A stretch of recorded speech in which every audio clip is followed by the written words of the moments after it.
My apartment was small and quiet, filled with the kind of stillness that clings to places left too long to memory. Mornings followed the same rhythm: feed the cat, make tea, and sit by the window as Brooklyn stretched and yawned awake. At 66, my body no longer had the energy for adventures, but my mind wandered often, too often to a time when it did. Especially lately, as sleep brought dreams more vivid than I could explain. I spent most of my time in the armchair by the window, facing a corner of the room that held remnants of a life I once lived. A battered leather jacket hung on a hook, its lining worn to shreds. Beside it leaned a stack of vinyl records, precarious and dusty, with a cassette perched on top. The tape's label read, Ray, CBGB 1977, in a handwriting I knew better than my own. Ray. Even now, just thinking his name stirred something sharp and heavy in my chest. He'd been everything: wild, talented, beautiful, and gone. The years we spent together in the late 70s, when New York's punk scene was as raw and electric as it would ever be, were some of the best and hardest of my life. Ray burned brightly, but the world had no mercy for men like us back then. AIDS claimed him in 1985, and I had spent the decades since adrift, carrying the weight of those memories alone. Sometimes, though, I dreamed of him. I'd see him on stage, the dim lights catching the angles of his face as he tore through a song, his fingers flying across the guitar. In those dreams, I was young again, just 19, and still foolish enough to believe that love was enough to hold the world together. But they were only dreams. At least, that's what I'd always told myself. That night I sat at my desk, sketching absently in a notebook. The drawings weren't much, just fragments of images that had been circling my mind: the curve of a guitar's neck, a chain-link fence, Ray's face half hidden in shadow. My hand trembled as I set the pencil down. It had been happening more often lately, this inability to separate memory from reality. My cat jumped onto the desk, startling me out of my thoughts. All right, I muttered, pushing the notebook aside. Time for bed. I shuffled to the bedroom, pulling on my flannel pajamas, and climbed under the quilt. The apartment was quiet save for the faint hum of the city outside.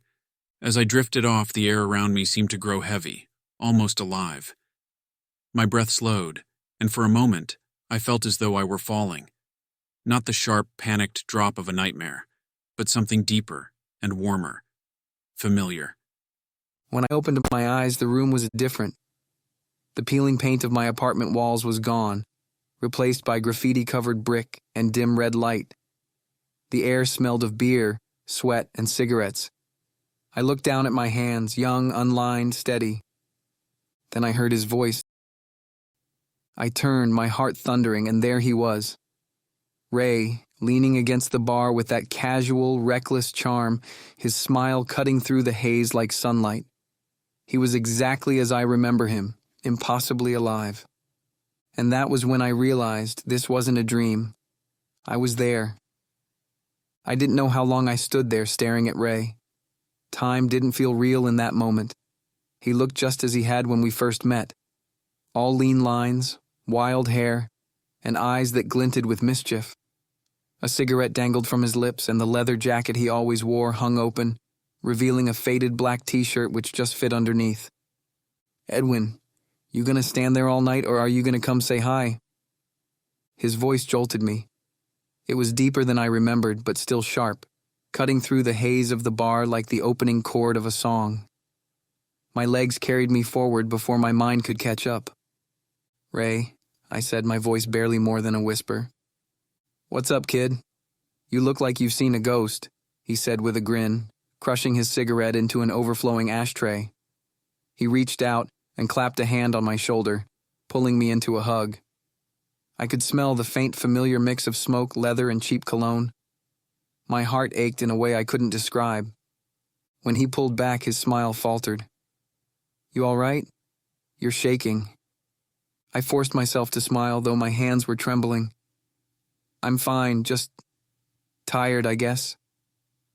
Ray raised an eyebrow but didn't press. Well, you're here now, and just in time. The band's going on in 10. Come on. I saved you a spot up front. He grabbed my hand and led me through the crowd.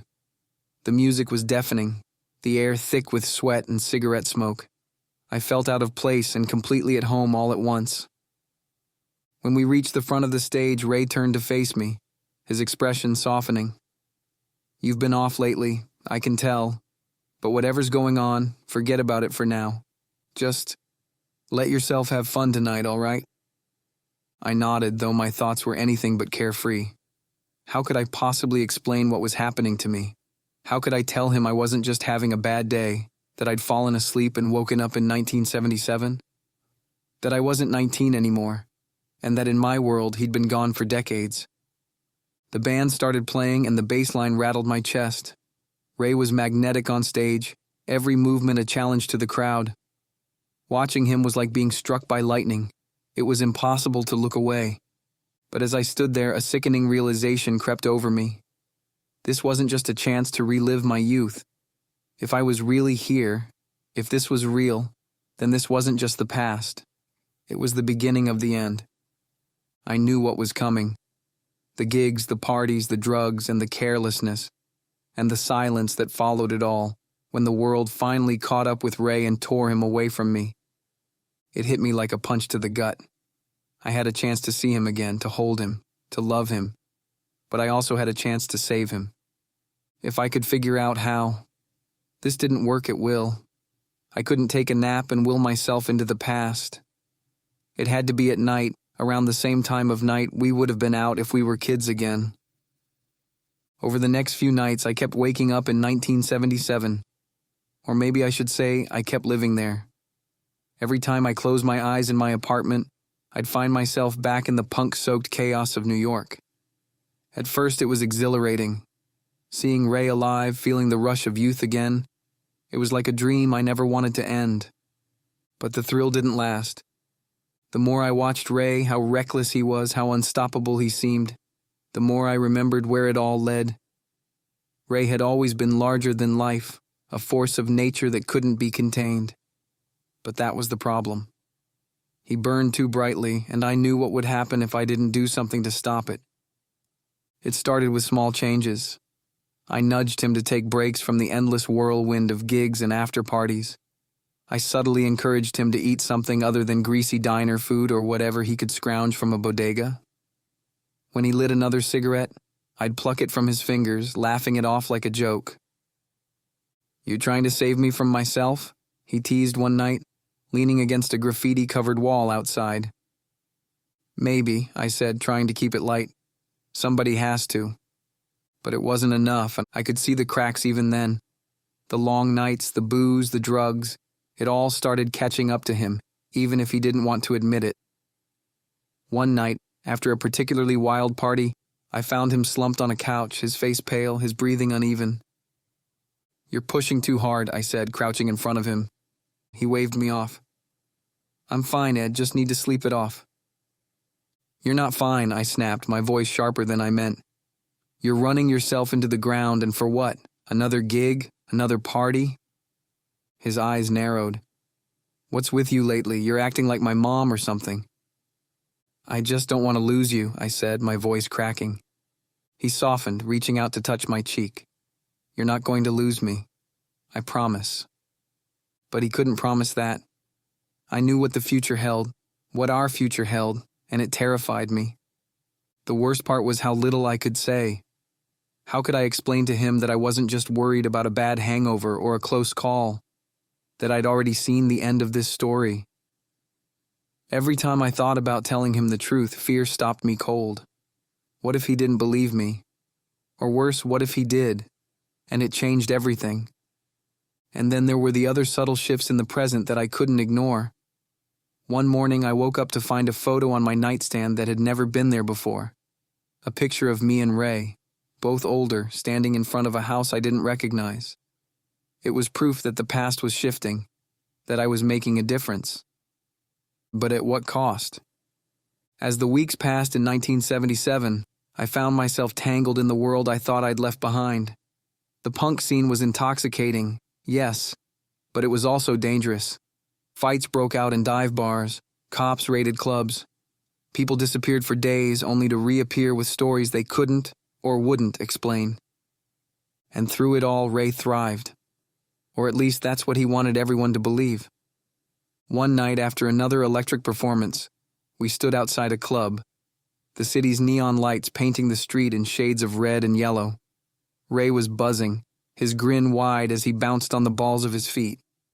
"That was it, Ed," he said, grabbing my shoulders. "That was the best show we've ever done." It was incredible, I agreed, though my chest felt tight. "You don't look convinced," he said, tilting his head. "What's wrong?" I hesitated, searching for the right words. "I want you to be careful, that's all. You've got so much ahead of you, and I don't want anything to get in the way." Ray's smile faded, and for a moment, I thought he understood. But then he laughed, shaking his head.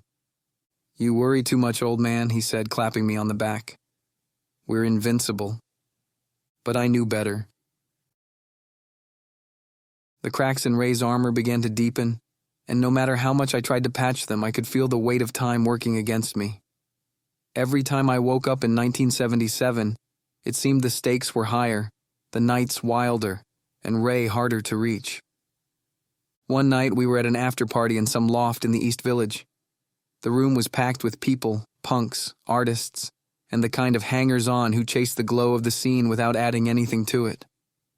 Music blared from cheap speakers, and the air was thick with smoke and the sharp, acrid smell of something stronger.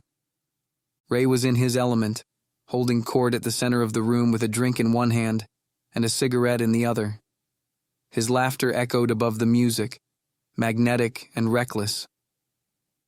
But I couldn't shake the feeling that something was wrong. "Edwin, come on," Ray called, waving me over. "Don't just stand there like a sad little poet. Live a little." I forced a smile and joined him, but my chest felt tight. He handed me a drink, but I set it down untouched. "You've been acting weird lately," he said, leaning in so I could hear him over the noise. "What's going on?" I hesitated, my mouth dry. Every part of me wanted to tell him the truth, to lay it all out and beg him to listen. But the words caught in my throat. "I'm just tired," I lied. "These late nights are catching up to me." Ray laughed and threw an arm around my shoulders. "You're 19, Ed. You're supposed to be indestructible." But I wasn't, and neither was he, no matter how much he pretended otherwise. As the party went on, I watched him move from one group to another, drinking, smoking, laughing.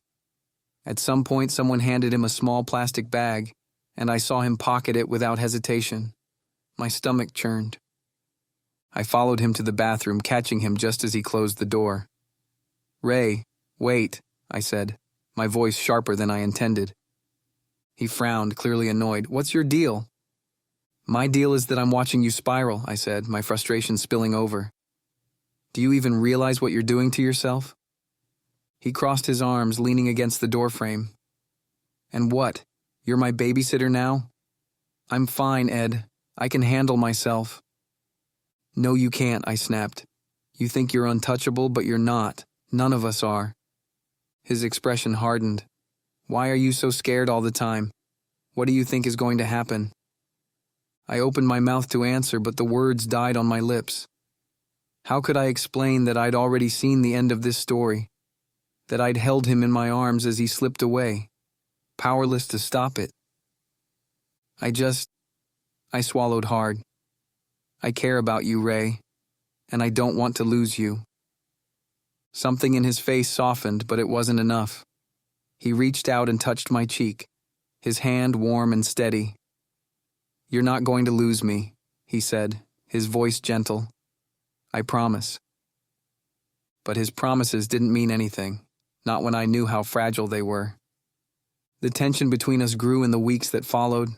Ray was pulling away from me no matter how much I tried to hold on.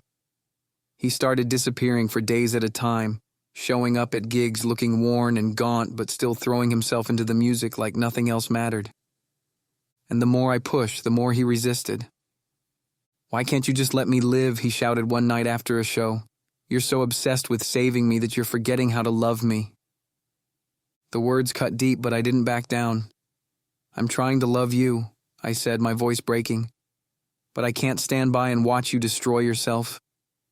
He stared at me for a long moment, his eyes searching mine.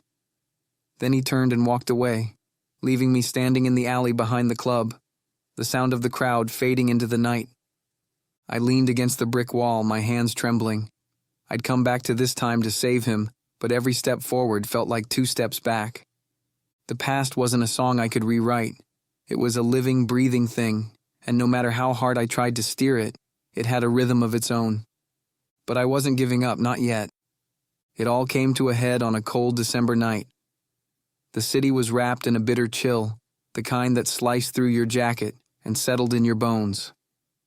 The streets were quieter than usual, but the underground hum of the punk scene never stopped.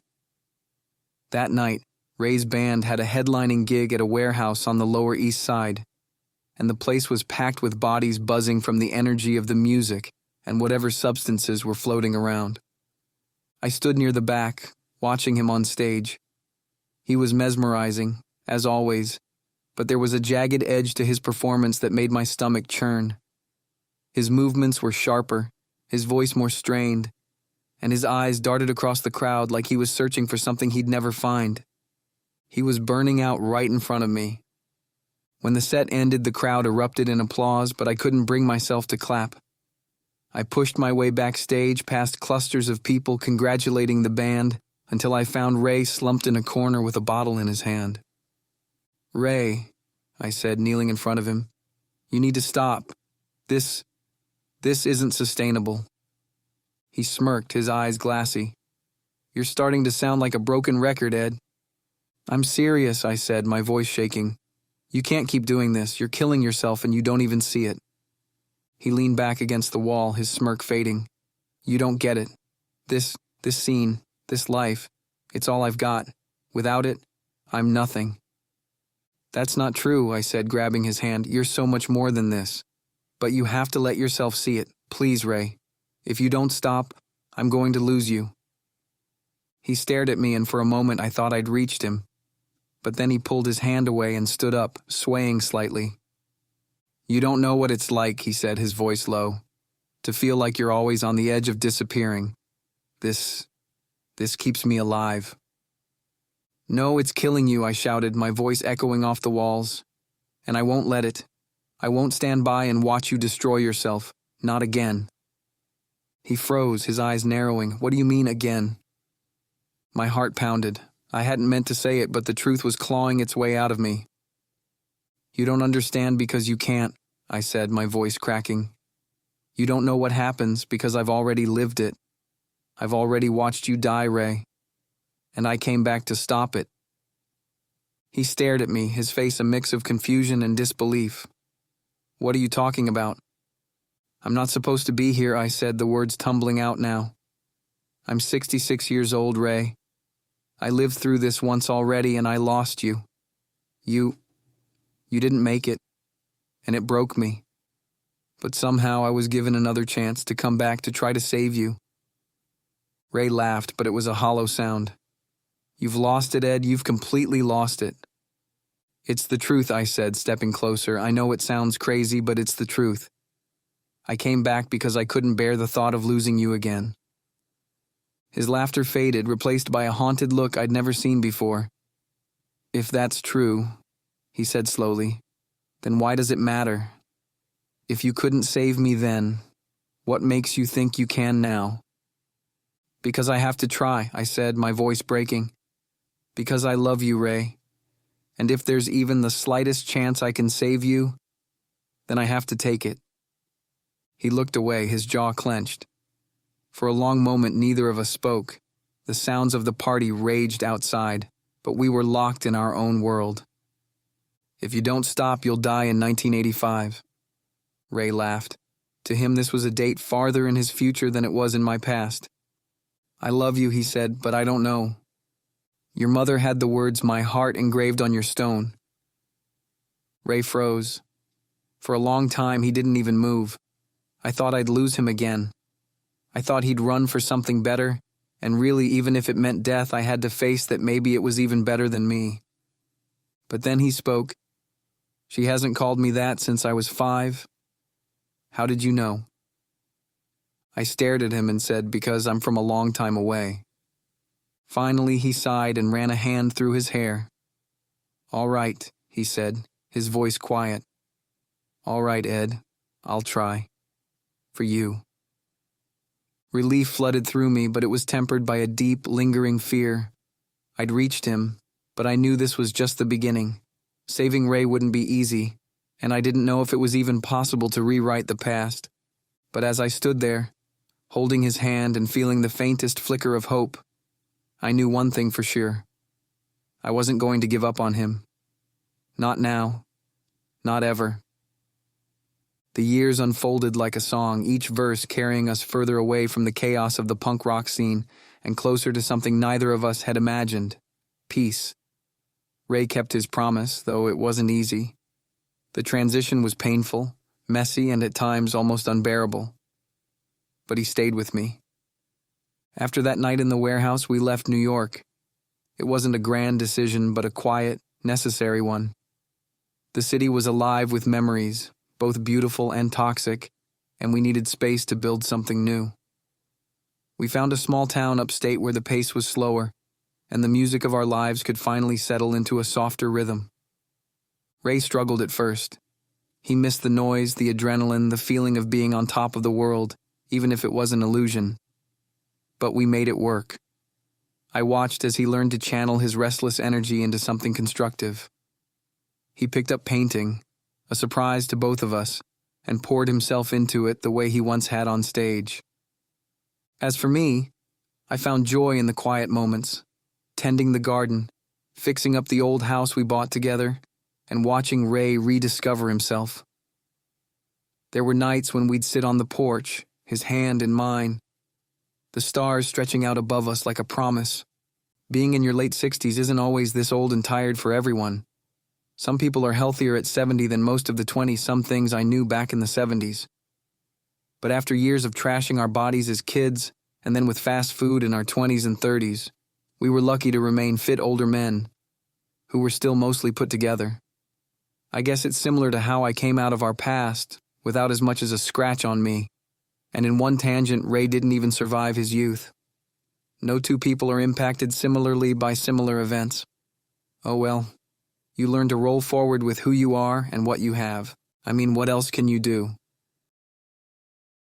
One evening, decades later, we were sorting through an old box of photos. Ray pulled out a picture of the two of us from our punk days. He laughed, his voice tinged with nostalgia. "God, look at us," he said, holding the photo up to the light. "We were so young, so stupid." I took the photo, my fingers trembling. The image felt like a lifetime ago. Ray, grinning with that mischievous spark in his eyes, and me, awkward and wide-eyed beside him. "You were unstoppable," I said, smiling softly. He leaned back in his chair, his face etched with the lines of time. "I was a fool," he said. "I thought I could live forever. But you saved me, Ed. I don't know how you did it, but you did." I looked at him, my heart heavy with the weight of all we'd been through. "You saved yourself, Ray. I just didn't let you forget what you were worth." He reached across the table and took my hand, his grip still strong despite his age. We saved each other. That night, as we lay in bed, Ray fell asleep before me, his breathing slow and steady. I stared at him for a long time, memorizing every line of his face, the way his silver hair caught the moonlight. He was alive. He was here. The next morning I woke up alone. For a moment panic gripped me, the echoes of old fears rushing back. But then I heard him in the kitchen, humming softly as he made coffee. I got up and joined him, wrapping my arms around his waist. He turned to kiss my temple, his smile warm and familiar. "Good morning, old man," he said, the nickname laced with affection. "Good morning," I replied, my voice thick with gratitude. We didn't talk about the past much anymore. There was no need. It lived in the quiet spaces between us, in the way he'd squeeze my hand when he thought I wasn't paying attention, or the way I'd watch him from across the room, still in awe of the life we'd built together. Looking back, I couldn't pinpoint the exact moment when I stopped waking up in 1977. It didn't feel like a door closing, more like a gentle fading, as though the universe had decided I'd done what I needed to do. I'd come back to save Ray, to rewrite the ending we'd been handed, and somehow, impossibly, I'd succeeded. But the truth was, the life we had now wasn't just about what I'd done for him. It was about what we'd built together, one moment at a time. And as I stood there holding his hand while the sun rose over the quiet town we now called home, I felt something I hadn't in years. Peace. I didn't save Ray to change the past. I saved him because he deserved a future. We both did.